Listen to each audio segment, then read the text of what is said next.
ஹிந்தி ஏன் படிக்கணும்? ஹிந்தி ஏன் படிக்கணும்? நான் போயிடுறேன் சார். மேடம் இருங்க ஒரு நிமிஷம் உட்காருங்க madam. Madam sir sir sir sir நம்ம நேரம் குறைவு, அவங்க சொல்ல விடுங்க சார், அவங்க சொல்ல விடுங்க.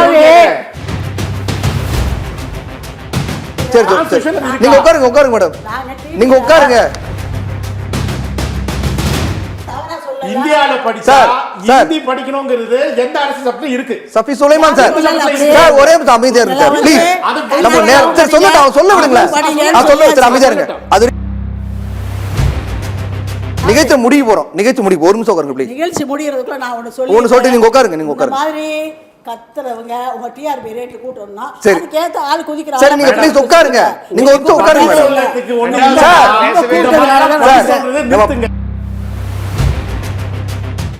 மூன்றாம் வகுப்புலேருந்தே பிரச்சனை தொடங்குது அப்படிங்கிறாங்க. இப்போது 10th 12th பொதுத் தேர்வு அப்படின்றத தாண்டி அதுக்கு முன்பாகவே மாணவர்களை பொதுத் தேர்வு நோக்கி அவங்க தயார்படுத்தணும் அப்படிங்கிற நோக்கிறதுக்காக தான் 3ஆம் வகுப்பு 5ஆம் வகுப்பு 8ஆம் வகுப்பு அப்படிலாம் சொன்னாலும் கூட ஒரு 3ஆம் வகுப்பு மாணவனோ மாணவியோ தன் கூட படித்தவங்களாம் அடுத்த வகுப்பு போகும்போது நாம் ஃபெயிலாக நிற்கும் போதே ஒரு அந்த 3ஆம் வகுப்பு படிக்கக்கூடியவங்களுக்கு வரக்கூடிய ஒரு நெருக்கடிங்கிறது ரொம்ப பெருசு இல்லையா மேடம்?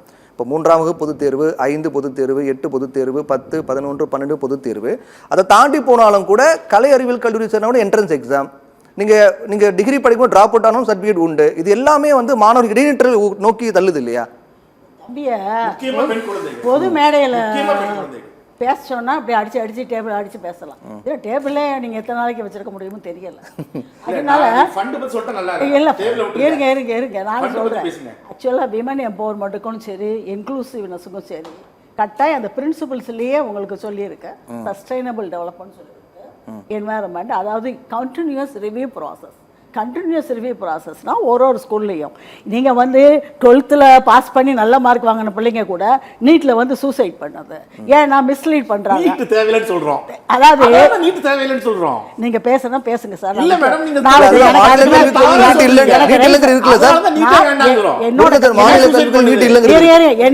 இல்லைங்கிறது இருக்கு இல்லையா? அதாவது ஸ்டேட் கவர்மெண்ட் அதை சொல்லி தானே அவங்களுக்கு ஓட் பேங்குக்காக தான் இதெல்லாம் பண்ணிட்டு இருக்காங்கிறது விஷயம். அதை ஒத்துக்கிறீங்களா? ஆக்சுவலாக என்னை கூப்பிட்டுருக்காங்க, நான் பேசுறேன். ரைட்டா? நீங்க அதுல இன்ட்ரெஸ்ட் தமிழ்நாடு பார்த்துருக்கட்டும். நீங்க பேசுறதையும் பாக்குறாங்க. நீங்க 3 பேரும் ஒரே அணியில பேசுறீங்க, அதுக்கு பதில் சொல்ல வேண்டிய கடமை எனக்கு இருக்கு. அதனால எனக்கு நீங்க கூட கடமை சொல்லணும், இன்டர்ஃபியர் பண்ணக்கூடாதுன்னா தான் நான் பேசுவேன். இல்லாட்டி நான் கிளம்பிடுறேன். யாரும் குறிப்பிட மாட்டாங்க. ஆக்சுவலா இங்க வந்து ரிவ்யூங்கிறது எந்த ஸ்டேஜ்லனாலும் ரிவ்யூ இருக்கும்.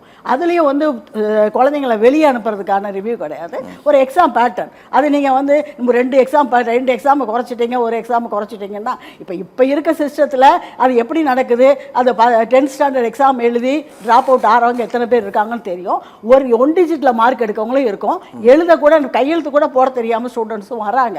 நான் வந்து அத்தனை மோசமாக ஏதோ 1% 2% அதையும் சேர்த்து டெவலப் பண்ணுறதுக்கு அதான் நியூ எஜுகேஷன் பாலிசி இந்தியாங்கிறது இந்தியா முழுசும் உள்ளது. உங்களுக்கு பாட்னால எப்படி இருக்கு, யூபியில் எப்படி இருக்கு, மத்திய பிரதேசத்தில் எப்படி இருக்கு, ராஜஸ்தான்ல எப்படி இருக்குன்னு தெரியாது. அந்த விமன் எஜுகேஷன் தமிழ்நாட்டில் மட்டும் இருந்துட்டா போதுமா? ஹிந்தியில ஃபெயில் ஆன பசங்க 51000 இருங்க ஹிந்தியில ஃபெயில் ஆனவங்க மட்டும் அப்புறம் பேசுங்க. அதாவது ஃபெயிலாக்குறதுங்கிறது ஒரு சிஸ்டம் ஆப்ரேட் ஆகிருக்கு. எக்ஸாம் வச்சிருக்காங்க, அதில் ஃபெயில் ஆயிருக்காங்க. நீங்க எக்ஸாமே வைக்கலைன்னா அது என்ன நடக்கும்? ஹிந்தியில ஃபெயில் ஆன பசங்க மட்டும் சொல்றேன் நான். அதுக்கு மட்டும் எல்லாரும் அவரே ஒரு தனியா பேச சொன்னீங்கன்னா பேசிட்டு போவாரு. இருக்கட்டும், பதில் சொல்லலாம். நீங்க பதில் வந்து எல்லாம் தான் சொல்லிட்டு தானே இருக்கும். அதே சமயத்துல நீங்க நியூ எஜுகேஷன் பாலிசி இந்தியாவுக்குள்ளான பாலிசி. இந்தியாவில் மொத்தத்துக்கு எப்படி ஒரு சஸ்டைனபிள் டெவலப்மெண்ட் கொண்டு வந்து எப்படி ட்ரைபல் பாப்புலேஷன், விமன் பாப்புலேஷன் எல்லாத்தையும் உள்ள இன்க்ளூசிவாக கொண்டு வரணுங்கிறதுக்கு தான். அவங்க தமிழ்நாட்டுக்கு ஒரு பாலிசி, கர்நாடகா ஒரு பாலிசி, ஹிமாச்சல் பிரதேஷுக்கு ஒரு பாலிசின்னு கொடுக்க முடியாது. எல்லாருக்கும் சேர்த்து மொத்தமாக பாலிசி தான் வரும் நியூ எஜுகேஷன் பாலிசிங்கிறது. Actually Indian policy. அதாவது ஒரு டெமோக்ராட்டிக் செட்டப்ல டெமோக்ரஸியை நோக்கி, தேசியத்தை நோக்கி அந்த கான்ஸ்டிடியூஷனல் வேல்யூஸையும் டெமோக்ராட்டிக் வேல்யூஸையும் நம்ம சொல்லிக் கொடுக்கணுங்கிறது உண்மை. அதே இல்லாமல் தமிழ்நாடு தான் இருக்கு, தமிழ்நாடு தான் பண்ணணும்னு, தமிழ்நாடு என்ன தனி மாநிலமா, தனி இதா நாடா? யூரோப்பியன் கண்ட்ரின்னு பார்த்தீங்கன்னா சின்ன சின்னதாக இல்லை, சுவிட்சர்லாந்து ஒரு நாடு, பிரிட்டன் ஒரு நாடு, பிரான்ஸ் ஒரு நாடு, இத்தாலி ஒரு நாடு, சின்ன சின்னதாக இருக்கு. அது மாதிரி கிடையாது. உயர்ந்த இடத்துக்கு வந்திருக்கோம், தமிழ்நாடு உயர்ந்த இடத்துக்கு வந்திருக்கு. ஒரே நாடாக இருக்கிற அட்வான்டேஜ், அதோட டிஃபென்ஸ் காரிடார், அதோட இன்ஃப்ராஸ்ட்ரக்சர், அதோட போர்ட், அதோட ஏர்போர்ட், இதெல்லாம் நம்ம என்ஜாய் பண்றோம். ஆகையினால இந்திய தேசத்துக்கான மாடலுக்குள்ள நம்ம செட் ஆகணுங்கிறது தான் உண்மை. அதை தான் அண்ணாமலை அவர்களும் சொல்லியிருக்காரு, தமிழிசையும் சொல்லியிருக்காங்க. உடனே தமிழ் கட்டமைப்புல தமிழ் படிச்சு, நாங்க தமிழ்நாட்டில் தானே இருக்கோம், நாங்க பிறந்து வந்து 70 வருஷமா தமிழ்நாட்டில் இருக்கோம், அதுல தான் படிச்சிருக்கோம். ஆகினா ஆக்சுவலா வந்து நீங்க வந்து அந்த யூரோப்பிய இந்த மக்கால சிஸ்டம் ஆஃப் கல்வி தான் நல்லதுன்னு நம்ம சொல்ல முடியுமா? இன்னைக்கு அது அன்னைக்கு அதை இன்ட்ரோடியூஸ் பண்ணா பிரிட்டிஷ்கார அவனுக்கு கிளர்க்கு தேவைப்பட்டுச்சு, அதுக்காக அந்த கல்வியை இன்ட்ரோடியூஸ் பண்ணிட்டு போனாங்க. அதை படிச்சுக்கிட்டே இருந்தோம் எல்லாரும். அந்த கிளரிக்கல் போஸ்ட் தான் நிறைய ஓப்பனாக இருந்தது. இப்போ ஐடி வேண்டி இருக்கு, ஐடி படிக்கிறோம் அங்கே பசங்க. இன்னும் ஆர்டிஃபிஷியல் இன்டெலிஜென்ஸ் அதை படிச்சுட்டு இருக்காங்க.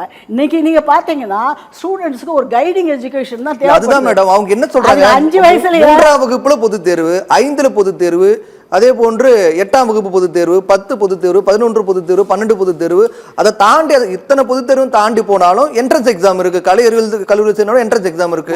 இவ்வளவு தடைகளை தாண்டி வந்து எப்படி பேராசிரியரா இருந்திருக்கேன்.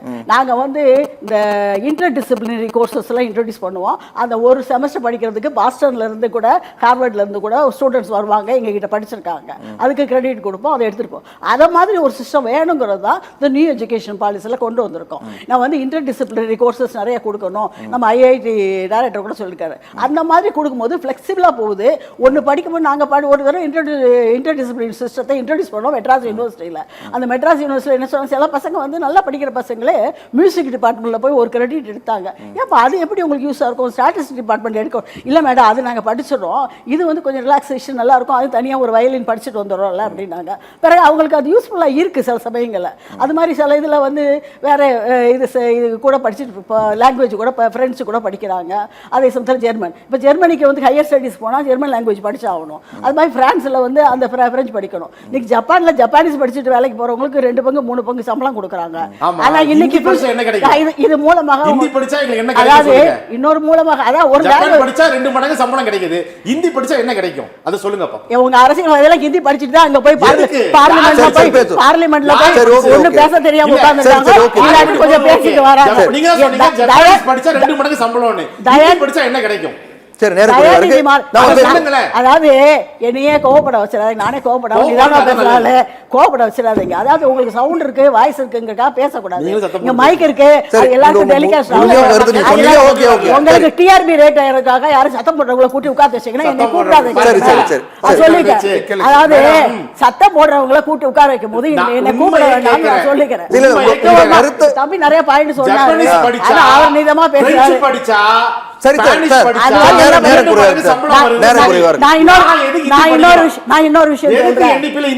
சைனீஸ் படிக்கிறவங்க நிறைய பேரு. ஏன்னா சைனா வந்து இன்னும் ஹிந்தி ஏன் படிக்கிறேன் நான் போயிடுறேன்.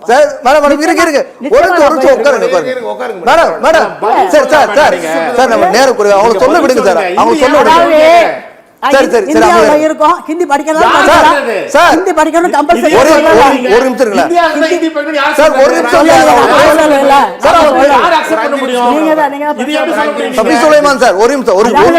அமைதியா